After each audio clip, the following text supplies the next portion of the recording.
Hello, നിങ്ങൾക്ക് തെങ്ങിൻ്റെ ഓല തിന്നാൻ പറ്റുമോ? തെങ്ങിൻ്റെ മടൽ തിന്നാൻ പറ്റുമോ? അതുപോലെ തെങ്ങ് തന്നെ തിന്നാൻ പറ്റുമോ? ഞാനിപ്പോൾ തിന്നാൻ പോകണം, തെങ്ങിൻ്റെ ഓല തിന്നാൻ പോകണം. ഇതാണ് തെങ്ങിൻ്റെ ഓല. നല്ല മധുരമുള്ള ഓല, വെളുത്ത് കിടക്കുന്നുണ്ടല്ലേ. മടൽ, തെങ്ങിൻ്റെ ഓലയുടെ ബാക്കിയുള്ള ഭാഗം ഞങ്ങൾ മാടി എന്ന് പറയും, മാടി ഭാഗമാണിത്. നല്ല മധുരമാണ്, ഇതേ വെളുത്ത് കിടക്കുന്നു. പിന്നെ തെങ്ങിൻ്റെ പാർട്ട് ഇതാ, ഇതും മധുരം.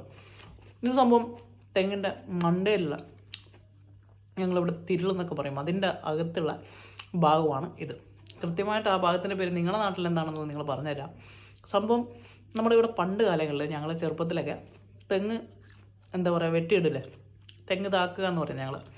തെങ്ങ് താട്ട് കഴിഞ്ഞാൽ, അല്ലെങ്കിൽ തെങ്ങ് വെട്ടിയിട്ട് കഴിഞ്ഞാൽ തെങ്ങിൻ്റെ മടയിൽ ഫുള്ള് എന്താ പറയുക ക്ലിയർ ആക്കി ഓപ്പൺ ചെയ്ത് അതിൻ്റെ അകത്ത് കാണും